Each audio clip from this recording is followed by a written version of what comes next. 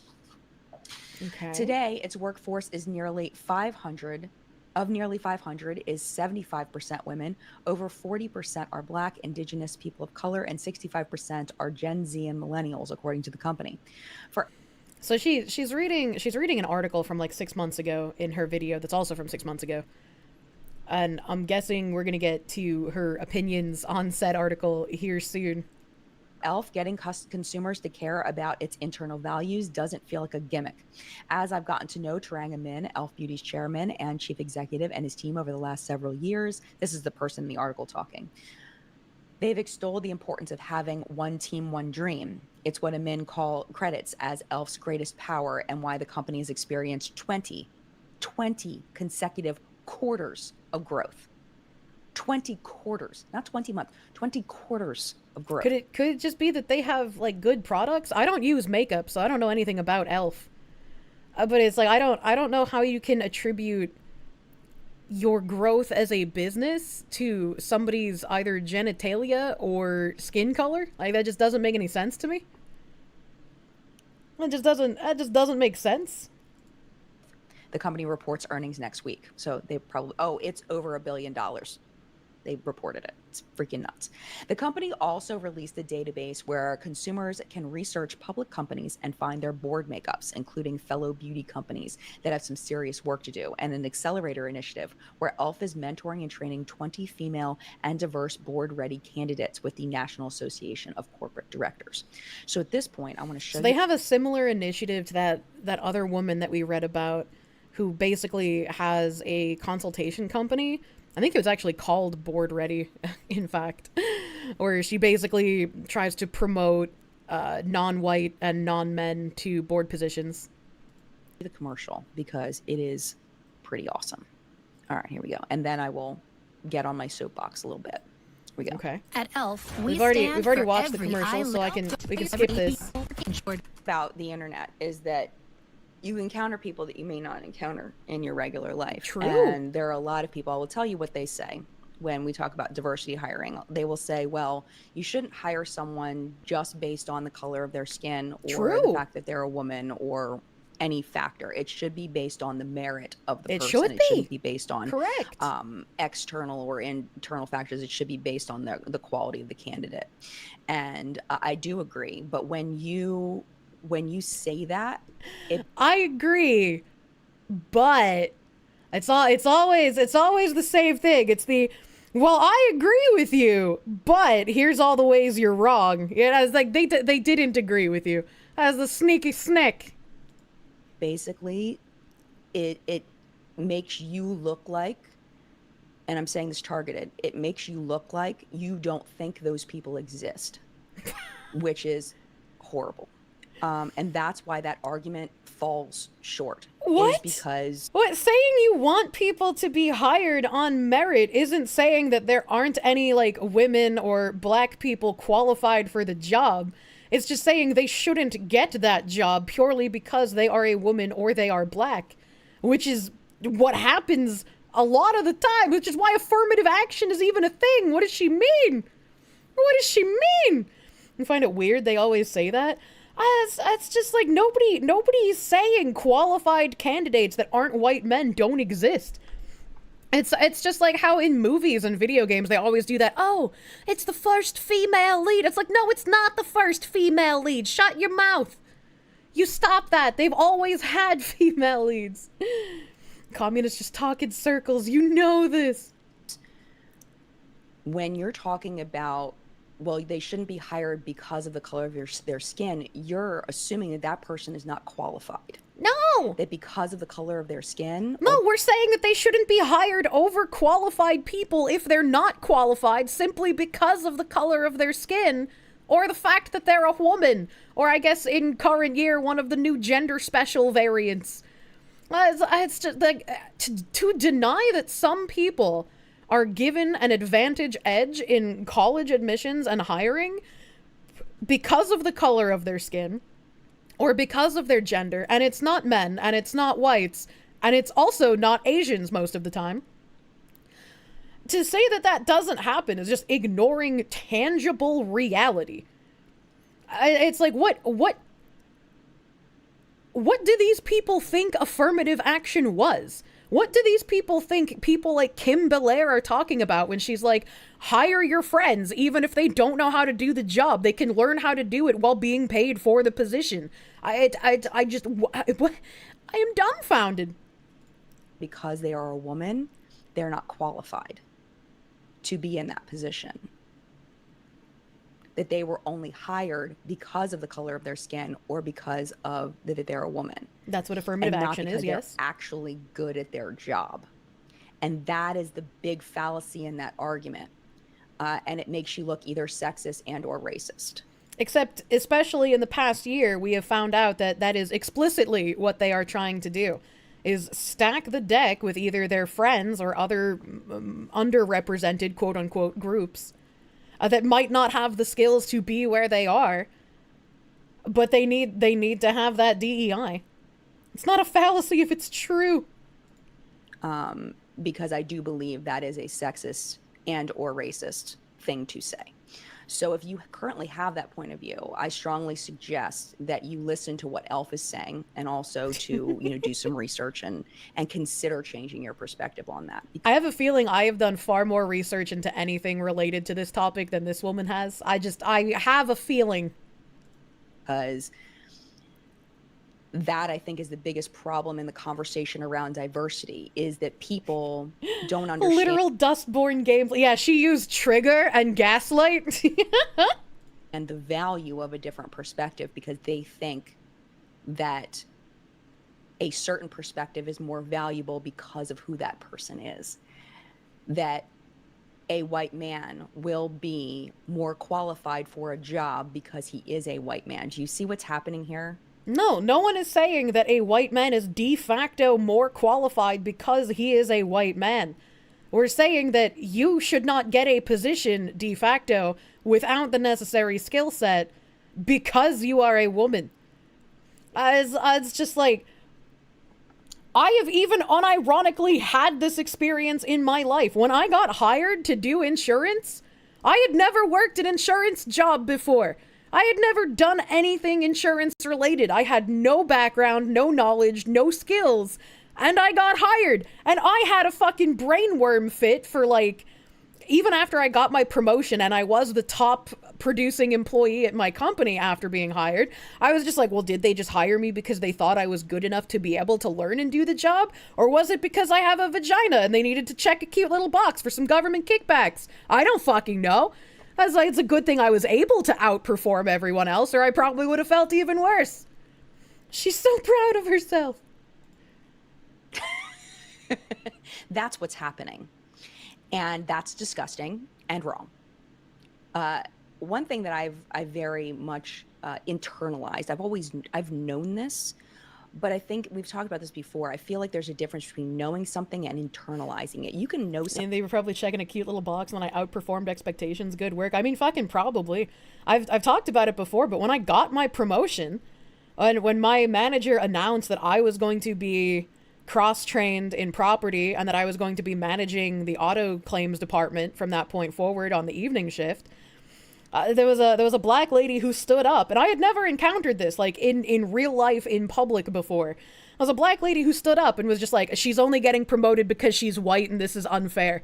And I was just so stun-locked. I had no idea what to do or say, because it's like, who fucking says that in front of all of their coworkers? Who fucking does that, man?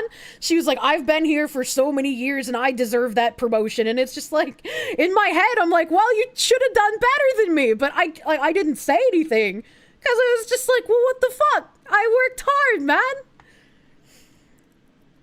You've heard me talk about this before? Yeah, it was fucked, dude. something and understand it, but there's a difference when you feel it in your heart.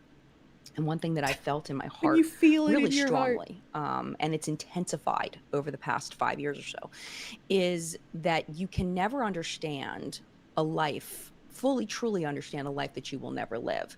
So if you think about the things that you are able to do.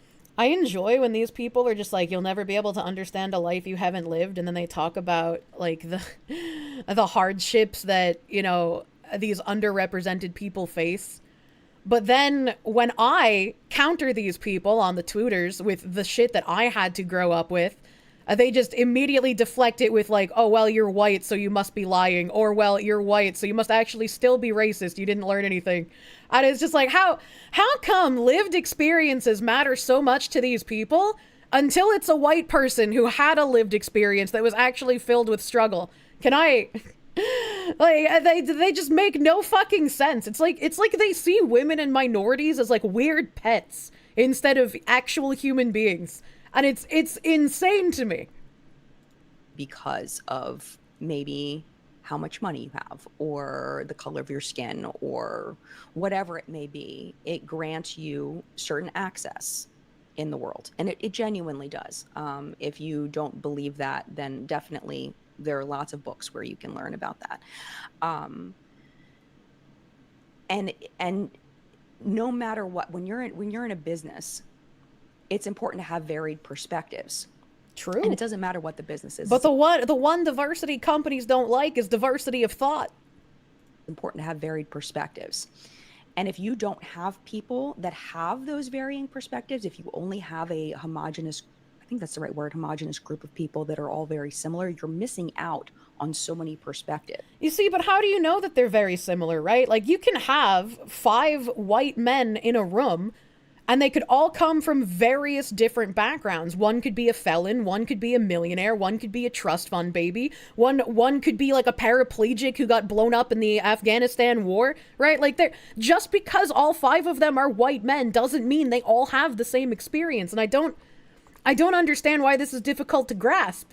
I don't understand. Like, what? Like, I don't look at 5 black people and I'm like, yeah, all of them must obviously be exactly alike and identical. Like, that would be racist.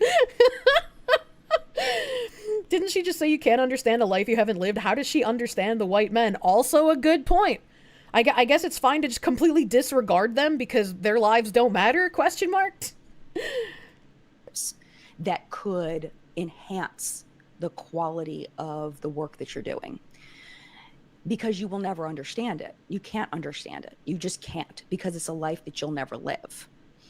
So therefore, that's why it's so important in the beauty space, absolutely, to have diverse boards and understandings, because you literally can't understand. I'm never going to know what it's like to be a black woman. I can't. I physically can't. All I can do. I feel like this woman, right? She's a white woman. I'm a white woman. And I feel like she would not be able to comprehend what it was like growing up the way that I did. It's literally impossible to imagine yourself as something else. I think you can empathize and you can understand with people when they tell you about things, but it's just like, maybe that's why these kinds of people need that representation in video games, because they're unable to connect with someone else that doesn't have an exact lived experience that mimics theirs. And just get that Twitter guy who makes the "this is what she'd look like if she were black or Chinese" edits. Oh my god. Do is listen, right? So if I was going to build a business, a makeup company, and I wanted black women to buy my products, doesn't it make sense to hire black women? Well, if you're targeting a specific consumer portion, then yes, that would make sense. But you wouldn't want to just hire, like, any black women. You would want to target black women who have had experience in the beauty industry, whether that be as, like, a salesperson or as somebody who has specifically designed products from the ground up, or maybe even, like, a model who's been part of the industry and knows how these things work, right? Like, you would specifically go after people with certain skill sets, would you not? At least in my opinion, you would. Game companies don't hire gamers. It's like, I feel like in the beauty industry, it might be a little different, but like, yeah, typically in other industries, it's not like a one-to-one. What's waterboarding, or what are we talking about here? You don't want to hire the ones that think Gorilla Glue is a hair product? Yeah, exactly. Isn't Naomi Campbell one of the most successful people in the fashion and beauty industry? I don't know any names in the fashion and beauty industry, I'm gonna be real with you.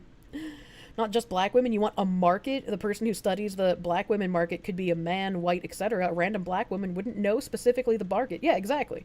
Exactly. If you have somebody who specifically researches the markets, they would be more valuable than just somebody who reflects the market that you're trying to sell to as well. Just like pharmaceutical companies should only employ drug abusers. You could not be an expert on something and know when someone is doing it wrong. You can't fly a helicopter, but if someone flies it into a tree, you can objectively say they're doing it wrong. Oh my god. The thing that like pisses me off the most is like a little side tangent, is like when somebody washes dishes and then they leave food on the dishes and you tell them, hey, you washed this, but you left food all over it. And their response is, well, if you want it done right, you do it yourself. And it's just like me telling you that you fucked up. Like, I don't have to be a professional dishwasher to notice you left crusty, soapy food on a dish. What the fuck do you mean? You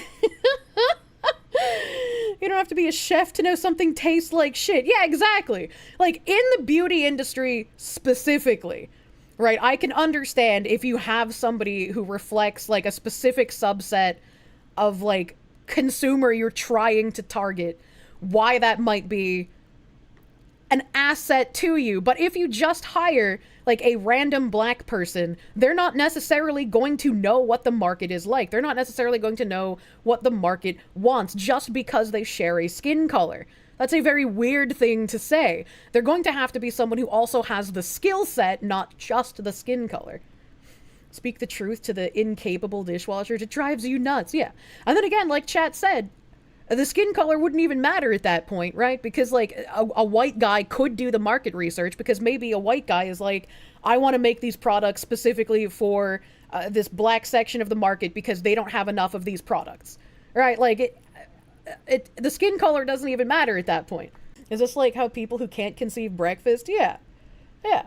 They made it out of clay. Edible clay, if you think about it. Books, video games, work of fiction, biographies, even talking directly to a person can allow us to comprehend how others think and their mindset. Of course, we'll never live their exact same experience. We can understand and empathize with them. Yeah, that's what I was trying to say earlier, but maybe my words weren't so bueno. And resonate with their ideas sometimes. We don't need to live the same exact experience to understand other people's ideas. Language and the written words serve that purpose, to try and understand others. You just can't into hypotheticals. Yeah, and that's why it's like I can play video games and play as like Squall or Titus or another man and get into their story and feel emotions and empathize with them on their journey, even though I am not a white man. Auto-corrected. Understandable. Anything is edible with the right attitude. Okay, don't have that attitude. Good old Titus. I love Titus, okay? We assume of others what we know of ourselves. She has no empathy, and she thinks that that's normal. Strange. Pike is a bad disease. True and real. You like when the himbo tries to laugh and fucks it up? I do. It's cute. Doesn't that make sense? Because they have a knowledge and a skill and an expertise that I will never have. I can't, no matter... Their skin color doesn't give you knowledge and skills and expertise that you will never have. That doesn't make any sense. Like, yes, they will have a different experience, but what is the difference between their experience and you and just another white woman having a different experience? That's just like every individual is different. Every individual. Just because we share a skin color does not mean we will have a similar experience. Skills are not immutable and non-transferable. She's having melanin like a D&D character sheet. You do feel a little sorry for people like this that can't empathize with their fellow men. It's just like a really weird worldview. And yeah, like you said in chat, skills are transferable as well. So like if somebody hones a skill, they can train someone else to have that skill, and they don't even need to be the same skin color as them. Look at that fucking white flute guy at that awards show. Everybody was dogging on him for like cultural appropriation, and it turns out He learned under like special flute masters, and he's now like the greatest specialized flute player in the world. I keep calling it a flute because I don't remember what exactly kind of flute it is. It's some sort of Japanese instrument. I was like, you guys know who I'm talking about, though. As an avid D&D player, you've been told that your orc character was racist because of that bullshit with the orc-kin being allegories for black folk. It's just like, I feel like if you look at a barbaric and hideous race and your immediate thought is, yep, those are black people, you might be the racist person. Like, I get, like, never in my life have I seen an orc and immediately thought, like, yep, that's Will Smith. Like, what? Like, who does that? I don't understand, man.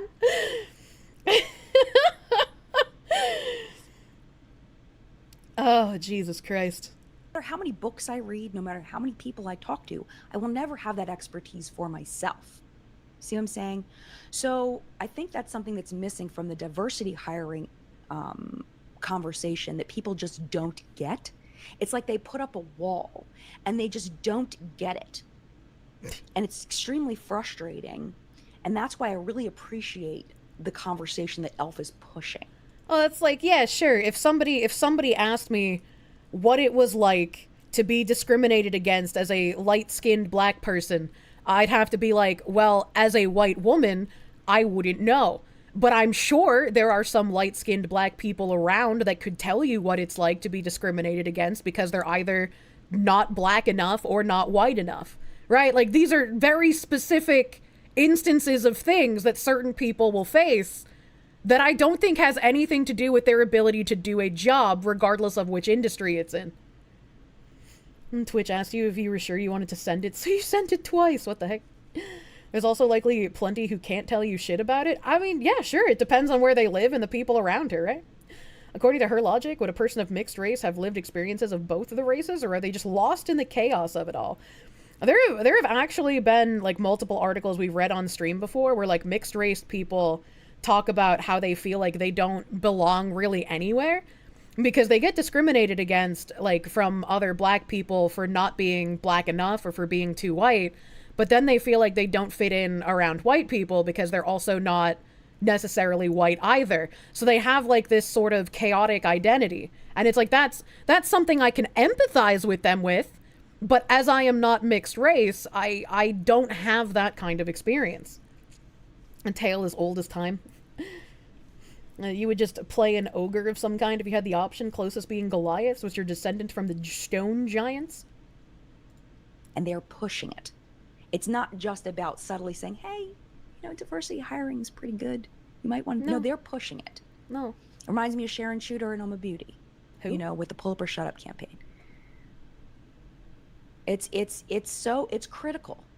And as soon as brands start realizing that it's not about being politically correct, it's not about being woke, it's about doing what's good for people, for your customers, and for your business's bottom line. It's for the greater good, comrade! You want to be a good person, don't you? On the right side of history, comrade. We don't have to put you up against the wall, do we? That's what it's good for, right? So that's why I'm so excited about this Elf campaign. I think that it's, you know, they did have a campaign that they did with, what's her name, the tennis player, where they started kind of talking about this, and this is kind of an expansion on that. Yeah. So Marlboro says, where I work now, I have the opposite problem. Every single person in management is a white woman, zero diversity, and lower down in retail minimum, where wage our POC alarming. I'm not 100% sure what that means. My brain isn't computing, but I can explain what that means. This guy is saying that all of the people in management are white women, while the lower paid positions in retail and minimum wage are people of color. Therefore, the white women are basically slave drivers, and we need to fix that. There's not enough diversity when they're all white women. It's like the Huffington Post editorial board versus a 4chan poll meetup, right? The 4chan poll meetup of racists is very diverse, filled with tons of people of different colors and genders, whereas the Huffington Post editorial board is all just white women. But, I feel like there should be diversity, especially when you're trying to sell a product to a diverse group of people. If you're only trying but diversity should be a naturally occurring thing, right? Like, if people want the job and people are applying for the job, if they have the skill set, they should get hired. Their skin color and their sex should not come into any sort of conversation when it comes to this. Sell products to white men, then having a board of all white men isn't as bad, I guess, in a way. It's still, I mean, if that's your target audience and that's what you're going for, I guess. But wouldn't you want to target to more people than just one group of people? Billie Jean King, thank you so much. I appreciate that. But in your example, if you're talking about how diversity is necessary, and she said that you need to hire those specific people in order to target that specific category of people. If you are targeting white men, in her own example, you would want to hire white men specifically. But then she backtracks and she's like, well, why wouldn't you want to target more consumers than just white men? Why wouldn't you want to target more consumers than just black women? Like that, what is this logic? I accidentally clicked on this, but we'll read it anyway. That's what I always say when it comes to shade range. Sure, it costs more to expand, but you'll more than make up for it when the base of new customers see the product as good as course. And this is the thing about the shade range. I know this is a little off topic, but it goes back to kind of the euphoria thing. I read a lot of the comments and people are saying, people of those skin tones make up such a smaller group of people and blah, blah, blah. Okay, we don't. Okay, this is what I challenge you to do. If you have that perspective, go over to Sephora's website. Go over to Sephora's website. Do people have that mindset? Because I feel like we can relate this to video games as well, right?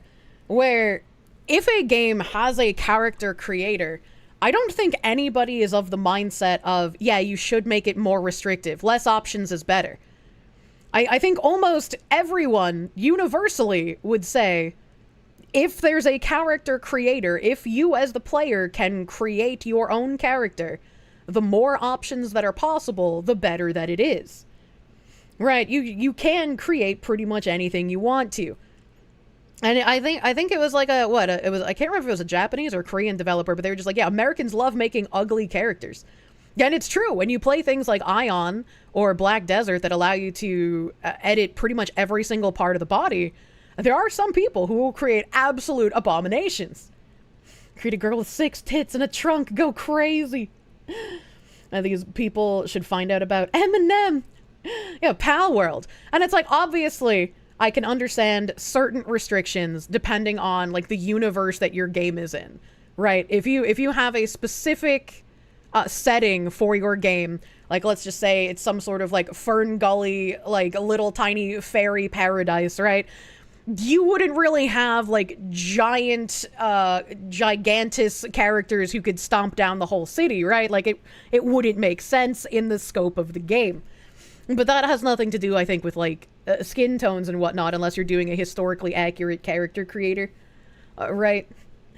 Every other JP Hololive and Arc, cute girl, Coco, born in America, giant giga ass. Yeah, I think Shui said Arc as well. White men are 30 to 35% of the US population. Why would you target 10 to 15% over targeting a market twice as big? The logic doesn't hold up. Well, in makeup specifically, I don't think men are their main market. I don't think drag queens are like that large of a market share, as it were. I think women are probably the majority of the market there. Giantess. Somewhere Jeffrey sighed in disappointment. Just a disembodied ass. I think that's what I did when I played Chimera Land as well. It was literally just a jiggly ass. Go to the foundations. Just sort the foundation and then sort them by most popular. And you'll notice something. The most popular foundations on Sephora's website have a fantastic shade range. Why is that? If you're right, and that we don't, it's such a small portion of the population, people with deeper skin tones. That's why they don't make them. Why are the most popular foundations the ones that have big shade ranges? Why is that? I mean, they should have big shade ranges. I'm not arguing that one. There's minimum order quantities, okay? Minimum order quantities. If you feel like that certain shades might sell less than other shades, then you order less of them. Because they're the most versatile. You still make them. They have the most ability. Less of them. You make a gradient, like Audra was explaining. You don't have to have 40 shades. Have your 10 shades, but make them a gradient. And if you feel that strongly that more of the light shades are going to sell, then make twice as many of the light shades. And then when you a product more people can benefit from is purchased more. Yeah, I feel like obviously the one that has the 10 shades is going to sell more than the one that has the 4 shades. Because there's just more people buying it, but it's like I think that might be partially the point she's trying to make. She's just not making it exceedingly well. You're a very short person, can't find pants that fit that are not at least 5 inches too long because your legs are short. That's because most people are taller than you. Where's my DEI pants? I feel similarly, where it's just like getting certain pants like jeans to fit both my waist and my ass is incredibly hard. Like, if I get pants that fit my ass, then the waist is, like, way too super fucking big. But then if I put on pants that are fitting of my waist, I can barely get them over my ass, and I have to do, like, the fucking white woman shuffle from, like, The Sweetest Thing to get into my pants. Foxu confirmed thick as fuck. I've rollerbladed basically since I could walk. Of course I'm thick.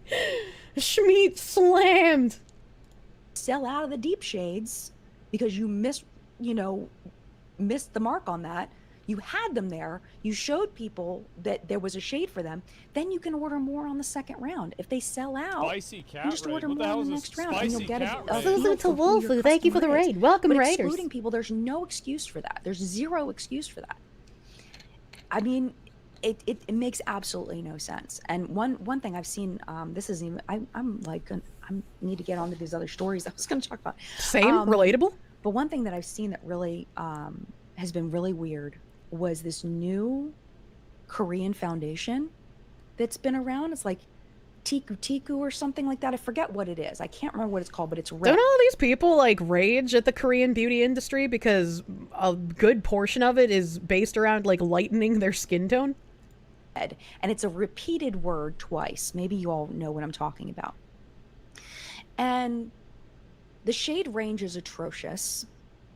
Obviously, it's atrocious. It's a cushion foundation.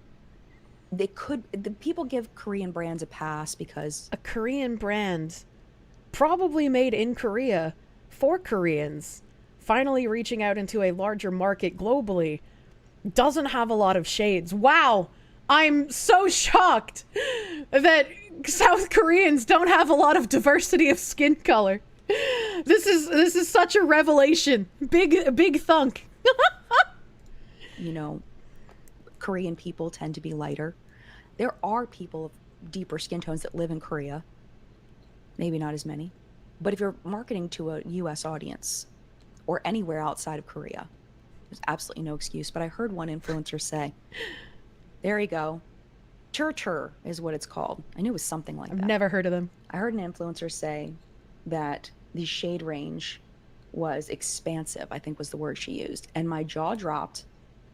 And I went, what the? This is not my jaw was on the floor. What do you mean this is an expansive shade range? It's 8 shades of white.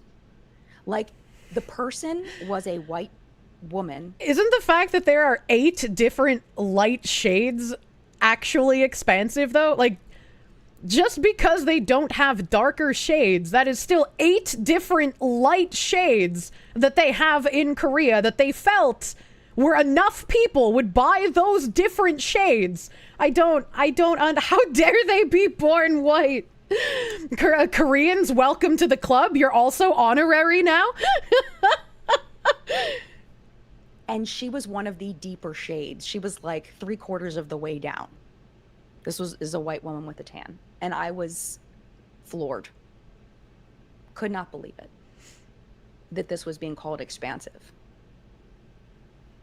How dare you light-skinned people believe you can be diverse? You're all just the same thing. You all basically need just one color. You're not diverse. Asians have been Schrodinger's white people for a while. Anonymous, thank you for the gift sub. Thank you for the gift sub. I feel like we don't need to watch this anymore. I think we got the basic idea. Holy shit. Elf Beauty calls for diversity in boardrooms with so many dicks campaign. Brand highlights that men named Dick outnumber women and diverse groups on U.S. corporate boards. So after they reduce the amount of men named Dick on corporate boards, what name will we target next? What's going to be the next name to go? Do we gotta find like women named Jennifer? White women named Jennifer make up a too high proportion of the boards. We can't hire any more Jennifers, and actually we're gonna need to fire 30% of the Jennifers so we can get more diversity in there. Is this real life? A striking fact lays bare inequities in corporate leadership. Let's get BGM back on. There are more men named Dick on public company boards in the U.S. than women or diverse groups. So many dicks, the wryly named campaign from Elf Beauty uncovers this unsettling truth to underscore the need for more diversity in seats of power. Starting Monday and running through June 10th, the beauty brand's out-of-home ads will appear throughout New York's financial district, home to major financial institutions and numerous other companies grappling with this very issue. Help. I'm gonna actually take pain meds now since I don't feel like vomiting as much as I did earlier. Let's risk it, baby.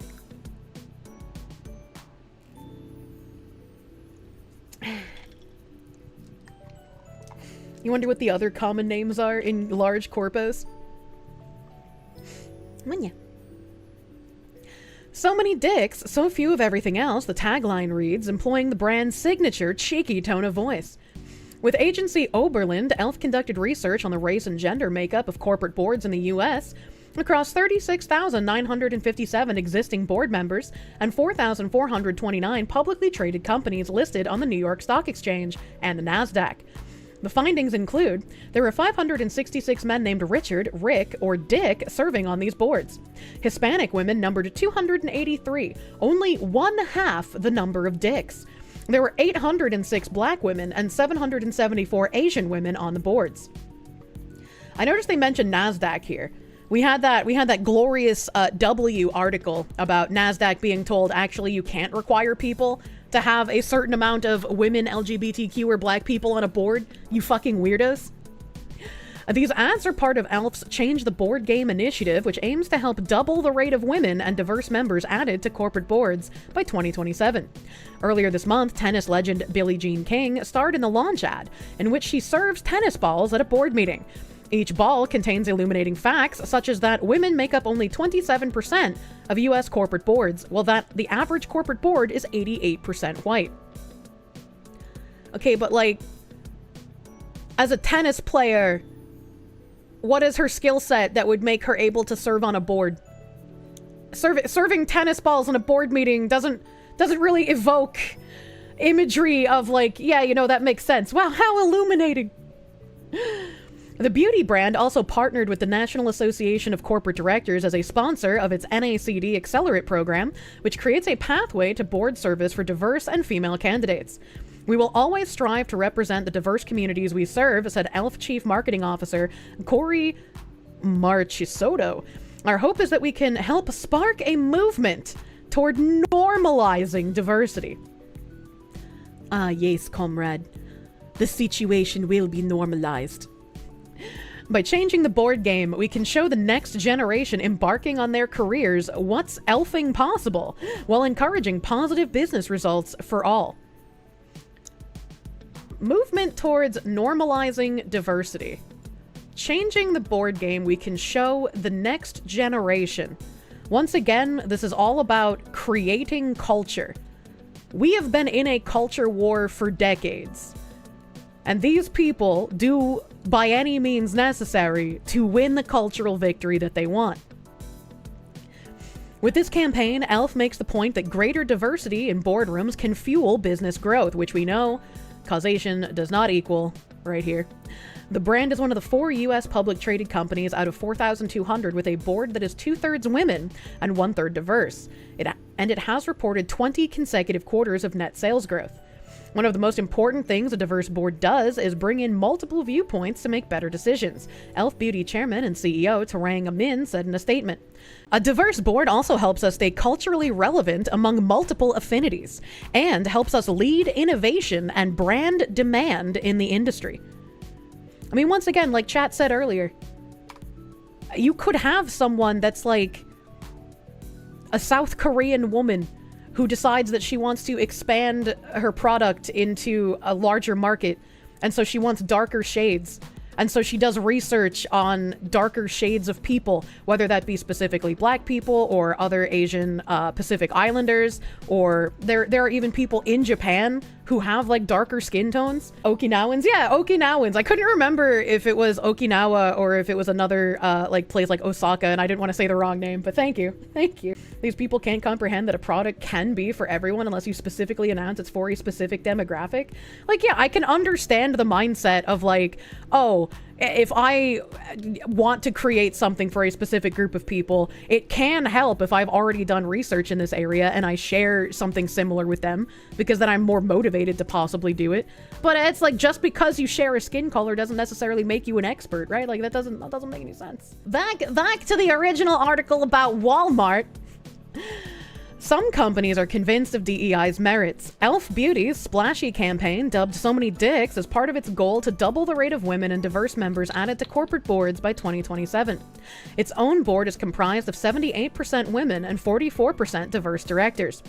There's a strong correlation between board diversity and the results, Elf Beauty CEO Tarang Amin said on Yahoo Finance Market Domination. The makeup retailer recently posted its 23rd consecutive quarter of net sales growth and market share gains. In the past 5 years, its shares are up roughly 780%, handily beating the S&P 500's 90% gain. I have a feeling that there's a reason for this that is not purely skin color and genitalia. Scream at it. Scream at the red square. Coomcast hate. Companies with above median board gender diversity see 15% higher return on equity and 50% lower earnings risk 1 year out compared with their less diverse peers, according to Bank of America data quoted in a research study ELF conducted with North Carolina A&T University. Sorry, A&T University. My brain just like auto-corrected that to the cell phone carrier for some reason. Is this study can be reproduced? It probably can't be. And I'm wondering where they got these quotes from, if it's possibly from the McKinsey study that we know is completely bunk. Bloomberg Intelligence Women Capital 2025 report found companies with a greater number of women on their boards have delivered 2 to 5% higher returns in developed markets and 2 to 6% lower volatility in emerging markets. Bloomberg Intelligence Chief ESG Strategist Adeline Diab said results suggest a wider recognition of diversity as a quality signal that can reinforce investment decisions and enhance board dialogue.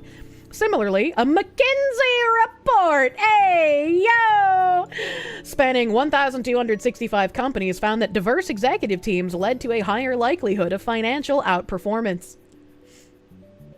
They mentioned the fake study.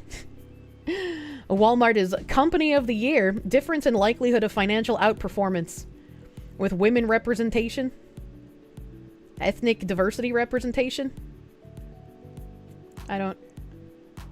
Gender and ethnicity, minus 66% bottom quartile.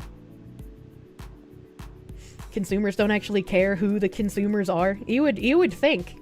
They keep trying to push the whole, like, Gen Z really cares. And considering how all of their studies are basically fake, I'm not sure how much Gen Z actually cares. But considering that's the narrative that is being pushed, the younger generation will be like, oh, if they care about it, then that's something I should care about. This is something that's just going to be instilled in them. Pick the company with the slave labor. Good job. I was like, on my HelloFresh video, people were just like, yes, talk about the child slave labor and not how this is migrants stealing jobs from natives. And it's like, I'm pretty sure I did bring that up. Wasn't that the exact point that Callum was making when I brought up Callum's tweet? When he was just like, how is there the HelloFresh facility in this 88% white neighborhood, but they only have migrant labor? There's not a single white person working there. Or like a single British person, rather. Right, it's just like... that's definitely part of the point.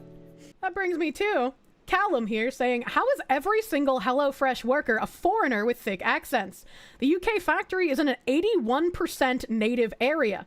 And he shows the little racial demographics of Nuneaton and Bedworth, which is where they said the facility was. Immature millennials constantly get mistaken as Zoomers nowadays. I mean, understandable. Gen Z only cares when it's popular, and they have no skin in the game. On the flip side, research from University of North Carolina professors Seko Burmis and John Hand and Texas A&M's Jeremiah Green suggests diversity in top management did not result in measurable financial differences. We did not find any really statistically reliable correlations between today's measure of diversity in executives, both in terms of race and gender, and subsequent one-year firm financial performance, Hand told Yahoo Finance. To find very little positive, very little significance one way or the other was a bit surprising, Burmis said. He had added that while there are certain companies that would be cases for diversity of driving profit, the effect disappears when looking at the average for the entire S&P 500. So once again, all of these, like, diversity is a business imperative nonsense. Literally, the opposite is also coming out. Dr. Hand is a really unfortunate name. Tell me, Dr. Dick.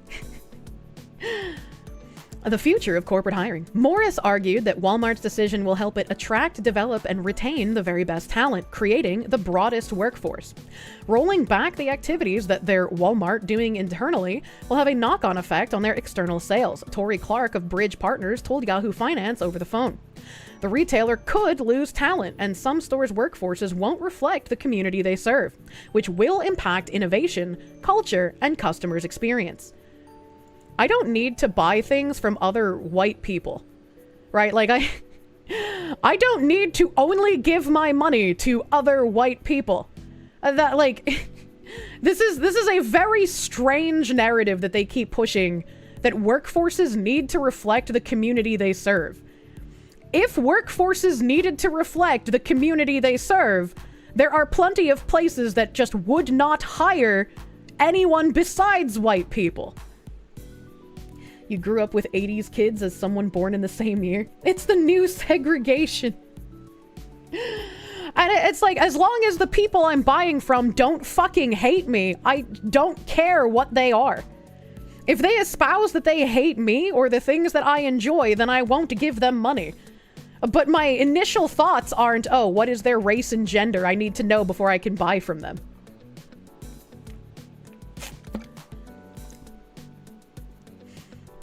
Just like how small black businesses had the most trouble during the riots, unfortunately so. Also doesn't hurt your older siblings or 70s and 80s kids. Innovation at store level from people forced to follow a corporate policy book. Literally don't know what they're talking about. I'm an economic terrorist? Yeah. Yeah, I am. When I see woman-owned business, I say, get out of my sight. Walmart U.S. workforce representation by ethnicity. So...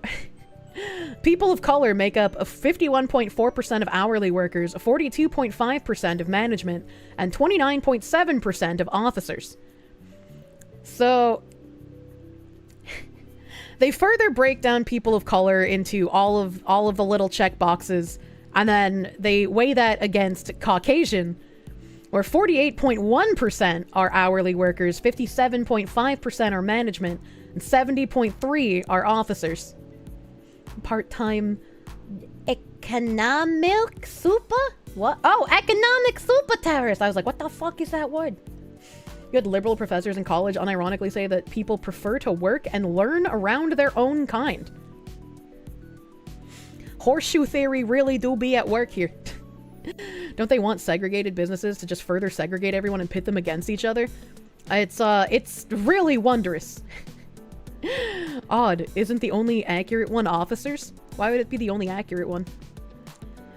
People like work around people with similar views. Yeah, it's like, I don't care about the skin color. I just want a fucking vibe, man. Also, your coworkers typically aren't gonna be your friends.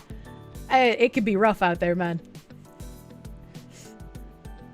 You're a Zoomer, you don't know anyone that wants this. Youngsters will always rebel. It doesn't matter what, they just will. Why the fuck would they be for this? The thing that I keep trying to impart to people is that the generation below Zoomers has grown up with this in their education. Like, our education system has always been, I wouldn't say always, but probably like the last, 70 years or so, subverted by Marxist ideology and phasing out American values. And at this point, when we have people like Julie Kratz, we have people pushing all of this like gender cult nonsense on like kindergartners. We have the Little Allies book teaching them that like, oh, you should feel bad that you're white, you know, all this kind of stuff being pumped into the soft brains of these children. This is what they are going to believe. This is what they are going to grow up thinking is the overwhelming worldview. They're just going to believe that it is normal. That is how indoctrination works. Even if there will be some degree of rebellion, because there always is, right? If you look at counterculture throughout the years, counterculture is still counterculture for a reason. It is not the mainstream. It is not the overwhelming majority that believe it. So if they succeed in imparting this culture into the next generation, this next generation is going to push it even further. We have to strive to undo the propaganda and undo the brainwashing that's been done by the educational institutions to the next generation of children. Which is, again, why when they talk about the modern audience, when they create these video games and they create these movies and they ruin these IPs that nobody fucking wanted or asked for, like, yes, they're making it in their image as the activist, but they're also imparting their cultural worldview to a new generation of children that will not know any different. This is just what will be their reality. This is how indoctrination works. Spoiler alert, the kids' parents were diverse. The only thing that should be drilled into kids is the Pledge of Allegiance, the 10 Commandments, first and foremost, gun safety and maintenance. I was one of the kids that slept through the Pledge of Allegiance, not because I hated America, but because I needed more sleep. Can confirm you grew up being told you should feel guilty and ashamed for everything bad in the country. A nightmare, thank you for the 9-month member. It ain't easy being white. It ain't easy being brown. All this pressure to be bright. You got children all over town. I don't know what those are lyrics from. Well, thank you for being born. Please enjoy your placenta. Oh, God, there we go. Ugh. Ethan Peck of the conservative think tank National Center for Public Policy, which challenged NASDAQ's diversity rules that led to the court's ruling, said dropping DEI will benefit corporate stakeholders in the long run. Yeah, but why are you still talking about stakeholders instead of shareholders here? Hiring the best people for the job over time, that's prioritizing excellence over ideology, he said. That will make the company more productive, more efficient, and more innovative. That will show over time in the stock price. And that's just completely true. These are just completely true statements. Dartmouth professor Adam Kleinbaum said, similar to Walmart, many companies may rebrand their DEI efforts to embed them as an HR function. Inclusion, making people feel like they're valued in important parts of the organization, that leads to better collaboration, better retention, which drives down HR cost, Kleinbaum said over the phone. And it's not even going to be just embedded as an HR function. Once again, Bridge wants it embedded as a business imperative into the DNA of a business. So it's going to be more than just HR and marketing. Walmart may have been the latest, but it won't be the last. It's pretty clear that we're at a moment in history when the pendulum is beginning to swing back in the other direction. And thank fuck that it is. Please bring more lawsuits. Investors seek out opportunities around DEI and anti-DEI. Cabbage, Merry Christmas. Merry Christmas, Cabbage. Azoria Partners founder James Fishback is gearing up to launch a new ETF in early 2025 under the ticker SPXM. It will focus on eliminating the anti-meritocratic laggards. Ooh. I don't know what an ETF is. I don't know what a ticker is, but I'm assuming that has to do with stonks. That sounds interesting. While Fishback didn't disclose companies that will be on the index, he said Starbucks, SBUX, hiring targets are the reason it won't be in the fund. In 2022, Starbucks set out to achieve Black, Indigenous, and people of color, or BIPOC, representation of at least 30% of all corporate levels and at least 40% of all retail and manufacturing roles in the U.S. by 2025. It has since hit those targets. However, in March, Starbucks dropped executive compensation packages tied to DEI efforts. Morgan Stanley's Calvert U.S. Large Cup Diversity Research Index focuses on DEI. The index, launched in June 2020, returned 25.82% in the past year. It launched an ETF or CDEI last year. Anyone touch the index? ETD is the Exchange Traded Fund. Oh, thank you. ETF are just stonks with stonk tickers. Ah! I need one of those short guys with the funny hats that have like the cards in them to talk really fast. Now you can just save an ETF so you can watch number go down. Symes, thank you for the gift sub on Kick. Thank you, Symes, for the gifty sub. ETFs are like mutual funds, but a lot less overhead, and they're traded like stocks. Exchange traded funds. Ah, yeah, I don't know much about stonks, so thank you guys for the information. I'm not a stonks person. Calling someone a BIPOC sounds like a slur. It feels real weird. Other funds that specialize in DEI or ESG include BlackRock's iShares Refinitiv Inclusion and Diversity UCITS ETF OpenL and Impact Shares NAACP Minority Empowerment ETF. Interesting. Morgan Stanley, along with Calvert, said it evaluates companies across its workforce and DEI policies to find ones worth including in its Calvert Index. Each company is categorized as a DEI leader, improver, neutral, or lagger. Leaders and improvers are included in the fund. Chipmaker AMD, for example, was considered neutral in 2023, but as the team tried to increase gender diversity among new hires in its talent pipeline, it's now in the index as an improver. Calvert Managing Director of Responsible Investing Strategy, Anthony Ames, said the interest in the index has been steady. Oh no, AMD. There's a precedent for investors to vote with their dollars, if they will. This is an interesting investment concept, and more people are discovering it and are energized about having part of their portfolio leveraged to this theme. Oh, that's the end of it. That's the end of it. How dare you call us laggers? So I thought this was an interesting article that also kind of recaps a bit about what's going on at Walmart and how they're not getting rid of DEI. You knew a mathematician who had to read White Fragility 3 times over 4 years of college to get her bachelor's of science in stats. What the fuck? What the fuck? That doesn't seem real. That's... what the fuck? I don't think I would want to read that. And speaking of, we touched on the University of Michigan really quickly in that article. University of Michigan drops diversity statement requirement after faculty survey.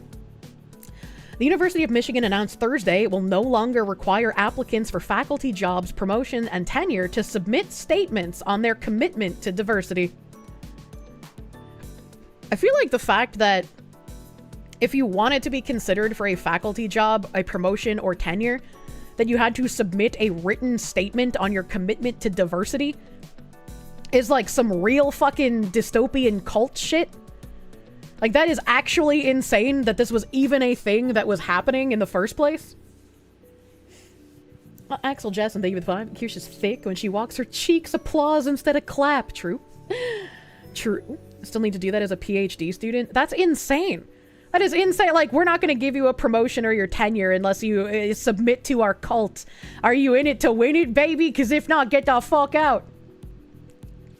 Doesn't that defeat the whole purpose of tenure? Well, no, if they want to stack the board with only people who agree with them so they can continue their ideological revolution, it makes sense from their perspective. Provost Lori McCauley made the decision following a recommendation from an 8-member faculty group, according to the school. That group reviewed public literature on the topic and analyzed nearly 2,000 responses to a faculty survey on the matter. Most responding faculty agreed that diversity statements put pressure on faculty to express specific positions on moral, political, or social issues, the university said of the survey. Slightly more disagreed than agreed that the diversity statements allow an institution to demonstrate a commitment to diversity, equity, and inclusion by cultivating DEI in the faculty. I hate these people. Please give us the statement of commitment to St. Floyd of the Fent. The diversity statements were criticized for the way they potentially limit freedom of expression and diversity of thought on campus. Diversity, equity, and inclusion are 3 of our core values at the university. Our collective efforts in this area have produced important strides in opening opportunities for all people. Macaulay wrote in a statement on the school's decision, "As we pursue this challenging and complex work, we will continuously refine our approach." So it's like, we're not gonna require that you submit a cult doctrine if you want to get a promotion, but we're still committed to the tenets, so we're probably gonna side-eye you if you don't submit one anyway. Oh my god, potentially was doing a lot of heavy lifting there. Although the university had not previously issued strict rules about requiring diversity declarations, it noted they arose due to a decentralized and a heterogeneous culture surrounding diversity, equity, and inclusion efforts on campus. What does that even mean? What does that even mean? Shouldn't your goals as a university be to educate your students? The education systems have been subverted for many decades. They have not been about truly educating students for a very long time. They have been about the slow input of Marxist ideals and indoctrination.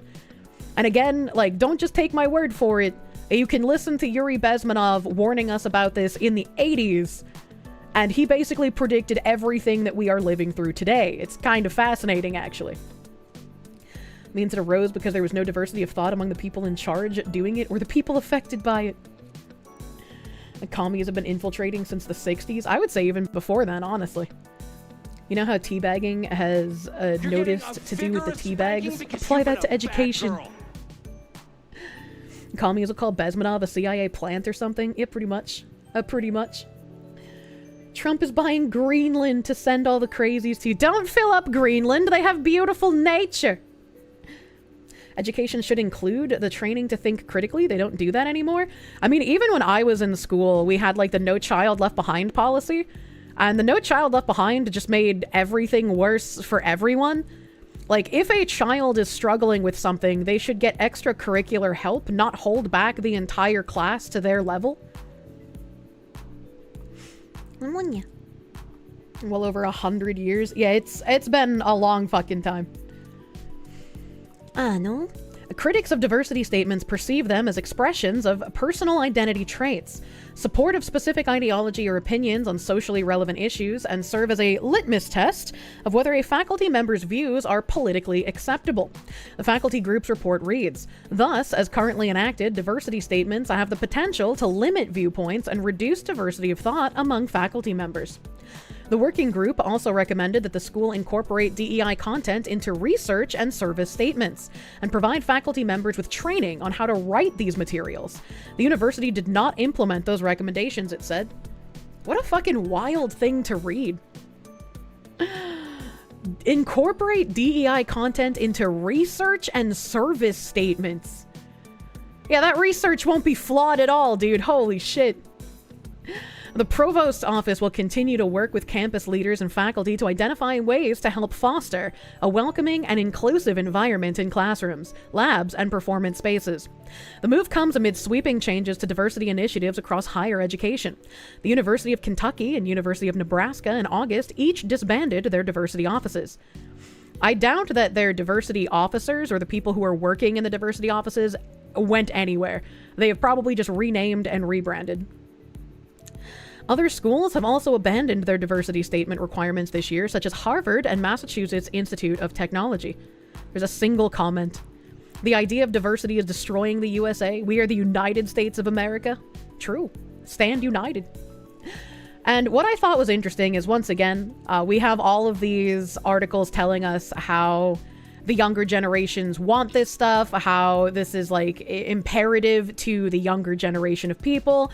And, you know, everyone in chat is typically like, I don't know anyone who fucking wants this shit. I don't know anyone who wants this shit. I have a video. Young people are dumb. Who cares what they want? It's more when these people say that they need this and they want this, the DEI practitioners, the priests of the cult, if you will take even the small amount of people saying that it's necessary and they need it, and promote it by megaphone and amplify it and be like, this is what this generation wants. This is why you have to sell your products this way. This is why you have to change these things in your movies and your TV shows and your video games. This is what they want, so give them what they want. It's just another way of being able to push their ideology, because they've indoctrinated some of these people so fully that they are true believers in the cause. I guess when you hear the word DEI, it definitely raises a lot of controversy. It's not a great idea. It's a shame that DEI has been removed. I feel like it's trying to force students to come in not based on their merits, instead just putting them in based on how they look.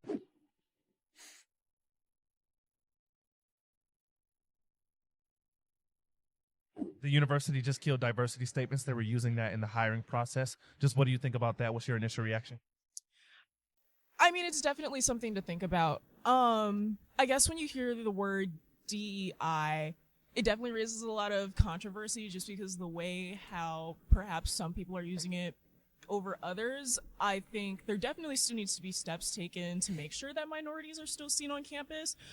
What does she mean by steps need to be taken to make sure minorities are still seen on campus? What does that even mean? What is that? What did you mean by this? She learned the word salad. And it's like, these are the people as well, right? Like the ones who aren't entirely on board and know that something is like a little bit wrong, where they're just like, yeah, the way DEI, is being implemented right now can do some harm, but like DEI in and of itself is a good thing, right? Like we need these good things because like diversity and inclusion are good things. These are the people who are unable to perceive breakfast. They are unable to understand that the language is being subverted. When these DEI practitioners talk about diversity and inclusion, they do not mean the definition of diversity and inclusion as most normal people would know them. And so these people are very easy to trick into convincing that the DEI is a good thing if only it is implemented the right way. True DEI has not yet been tried, comrade. But I did have breakfast. But that also doesn't mean limit the opportunities of people just because they're of a certain race and not of another. That think is it's a good literally thing. what DEI Even is. behind the kind of tough debates about whether DEI is actually working or not, I think it's a decision that should be made by the greater UMich community. So that includes like faculty, students, and staff, not just the regents. I think it's great. I really don't feel that is necessary. I feel like students just are great how they are, and we don't need to have people being selected by race or gender or anything like that. We're just unique students as we are. Black I can't tell if students he's have cold or told New York nervous. Times that the DEI efforts were artificial. One of them said that it wasn't enough. Just what do you think about the Black Student Union's remarks in that regard? I agree, but yeah, I agree. Because I mean, it's a statement. Like, you can't legislate. Someone told me once you can't legislate love, but you can. I don't know, start to change in ways that from like people that have like a sort of ethos, like kind of. What? DEI efforts don't go far enough. You can't legislate love, but you can start trying. What? I don't understand. What is that? He's using words. Credibility of a way society should like develop. I agree with that. I feel like it's trying to force students to come in not based on their merits, instead just putting them in This based guy's on kinda how they cute. look or whatever other aspects, and it's not quite a representation of students for truly their personalities or their abilities, and just instead appearances. I get their point. I think it makes sense. But I think a lot of them Oh no, he's gay. would also agree that eliminating any form, this kind of any kind of top-down removal or defunding of things is not good for the community. Wait, why? Why, if something is bad for the community, if top-down defunding would fix it, why would it be bad to top-down defund it? What is like, you can't just blanket say that top-down defunding of anything would be bad for the community. That doesn't make any sense. Please consider shaving. So I'm aware, I personally have not interacted very much with the school's DEI programs. I'm not sure if it was just because it was not pushed out or if there's just little amounts of it. So I guess there's that. Do you think the university would be more or less inclusive now that they're tackling these DEI issues? The way that they're tackling it, definitely not. Personally, I mean, I What? hope it's more inclusive. I don't know exactly what they're changing, but I'm hoping finding a way to bring more opportunities, especially in like all fields where DEI may not be well represented. People try to find ways of being inclusive and enacting on. Yeah, that guy with the ramen hair had crazy eyes, man. I couldn't even, like, he was really low for some reason. So I was trying to focus on what he was saying, but his eyes kept distracting me. Dude looked insane. Those beliefs. So just because it's not a thing that we have to submit to, people won't stop. And I think that's a good thing. I think more inclusive because people will be less likely to assume someone's here because of non-valid reasons, but instead based True. on their own merits. I True. think their amount of inclusiveness probably won't change more or less, just because if they are going to be inclusive, they probably are already doing that. If they're not going to be inclusive, then they're already doing that. Like, I mean, the wording it's just the wording that keeps changing. So, At least she's kind of aware of that. It's really a matter of what will the experience be like in the years come. And yeah, I think that'll speak more than anything else than them just putting out statements. That's a little wild that some of the students are worried about the lack of the DEI initiatives. The video is, I don't care about Neil Cavuto. It's a University of Michigan students frets over termination of DEI statements. That's an interesting thing to say.